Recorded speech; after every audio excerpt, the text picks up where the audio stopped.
Halo, selamat datang di segmen horor.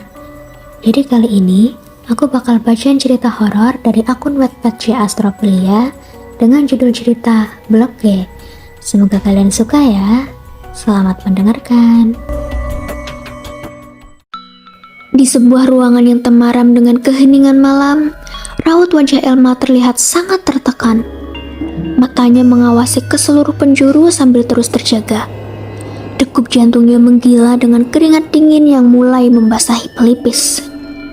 Di pojok ruang, Elma memeluk lututnya sendiri sambil berusaha menyembunyikan wajah.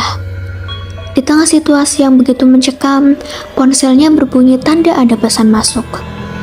Elma menghiraukannya begitu saja, dan tiba-tiba...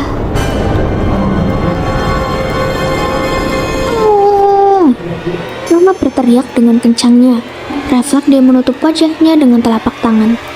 Kebiasaan film horor di Indonesia, ketika hantu muncul, pasti ada background yang membuat penonton terkejut. Sial, cuma guling. Gue pikir. Baru beberapa detik menarik napas lega, Elma kembali terkejut karena hantu yang dia nantikan akhirnya muncul. Elma melempar remote hingga tutup baterainya terlepas. Tuh kan, kebiasaan deh.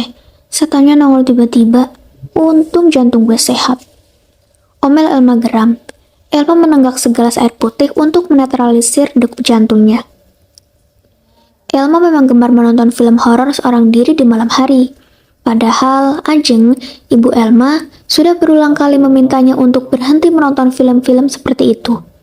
Terlebih, Elma hanya tinggal berdua bersama adiknya, yaitu Eza. Karena kedua orang tuanya selalu berada di luar kota untuk urusan pekerjaan. Asik menonton, perutnya terasa lapar. Elma memberanikan diri untuk pergi ke dapur. Sudah tidak heran jika rumah Elma begitu gelap. Itu karena dia tidak suka dengan pencahayaan. Dia tidak suka dengan ruangan yang terlalu terang. Bahkan karena terlalu gelap, tetangga sampai mengira bahwa rumahnya kosong. Hal ini juga yang membuat neneknya enggan untuk menginap di rumah Elma karena rumah yang terlihat angker. Sebelum mengintip kulkas, Elma menyempatkan untuk menengok Eza yang sudah tidur sejak 2 jam yang lalu. Dia memastikan bahwa Eza masih mengenakan selimut. Kamar Elma dan Eza bersebelahan. Keduanya sama-sama memilih kamar yang terletak di paling belakang. Alasan Elma memilih kamar tersebut karena selain dekat dengan dapur, juga suasananya yang tenang dibandingkan dengan kamar yang berada di depan. Jika Eza, pastinya karena tidak berani tidur jauh-jauh dari Elma. Eza sangat penakut. Elma mengambil sebuah brownies dan sebuah teh kotak. Tidak lupa, dia juga mengambil 2 buah apel. Asik melihat-lihat isi kulkas yang penuh, tiba-tiba tubuhnya merinding. Seperti ada angin yang melintasi tengkuknya. Elma membalikkan tubuhnya secara cepat, tidak seperti di film horor yang menengok secara perlahan lalu ada penampakan hantu yang mengejutkannya.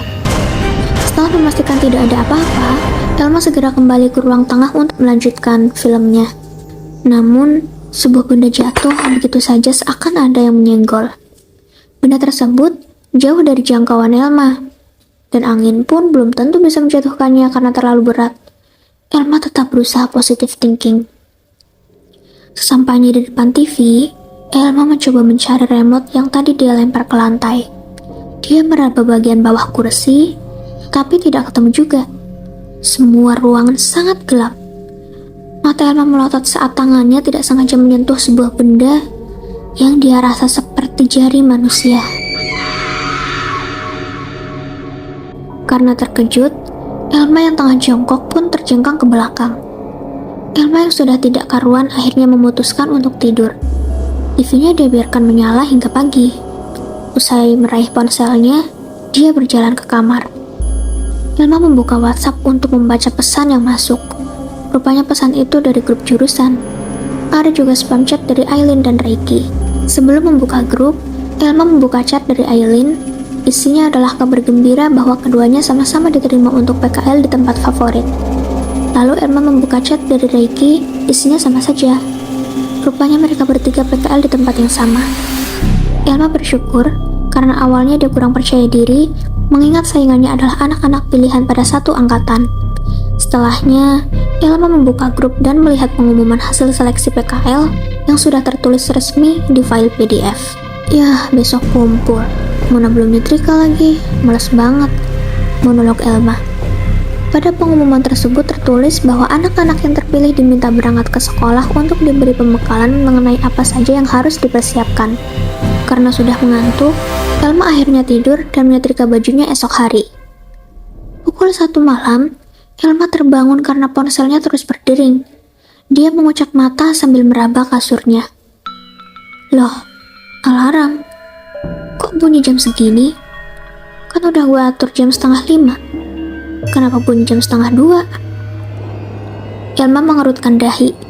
Elma mulai menyadari jika rumahnya benar-benar hening tanpa suara apapun. Dia teringat bahwa sebelum tidur, dia tidak mematikan TV-nya. Namun, suara TV itu tidak ada. Elma keluar kamar dan mengecek ruang tengah. Kok udah mati? Siapa yang matiin? Masa sih, Eza? Mungkin kali ya karena berisik, ujar Elma. Bodoh ah, paling si Eza. Elma kembali ke kamarnya untuk melanjutkan tidur. Pagi hari, tidur Elma kembali diusik. Kali ini bukan ponsel, melainkan seseorang yang menggelitikinya di bagian telapak kaki. Elma mengambil guling dan bersiap untuk memukul Eza. Aduh, sakit boy, seru Eza sambil mengusap kepalanya. Lo ganggu banget, Za, sembur Elma. Eza melempar balik gulingnya ke Elma. Udah siang, molor mulu. Elma sontak membulatkan mata dan melihat ke arah jam. Benar saja, ini sudah siang dan dia belum mandi, menyetrika, dan menyiapkan sarapan. Gila, gue kesiangan, teriak Elma dengan heboh. Emang lo hari ini berangkat, Kak? Iya, gue ada pembekalan. Gimana nih, belum mandi, nyetrika, bikin sarapan juga. Aduh. Elma terlihat kacau dan panik. Sarapan udah gue bikinin, lo tinggal mandi aja. Nanti seragam lo, biar gue yang setrikain, ucap Eza dengan santai. Elma adalah gadis beruntung yang memiliki adik seperti Eza.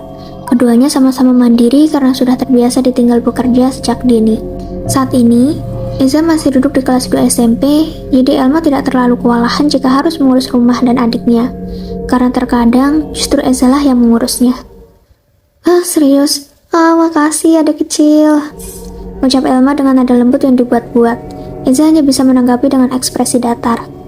Usai mandi, Elma melihat bahwa seragamnya telah disiapkan di atas kasur dengan rapi. Elma tersenyum hore dan segera mengenakannya. Elma berjalan ke dapur, sudah lengkap dengan seragam dan tas di pundaknya. Lalu menikmati sarapan bersama Eza. Eza mengantar Elma ke sekolah menggunakan motor. Elma sengaja tidak mengendarai motor sendiri karena merasa tidak enak badan. Mungkin karena sering insomnia, jika tidak dia akan begadang. Hal itu membuat tubuhnya selalu lemas. Makasih ya semalam udah matiin TV-nya. Semalam mau gue matiin, tapi remote-nya gak tahu kemana. Hah? TV? Gue gak matiin TV tuh. Elma terkejut. Gak usah bercanda deh. Serius, gue semalam tidur. Enggak banget gue bangun malam-malam cuma buat matiin TV. Udah gelap banget lagi. Elma mengerutkan dahi sambil terus berpikir. Apa emang gue yang matiin ya? Lupa juga gue.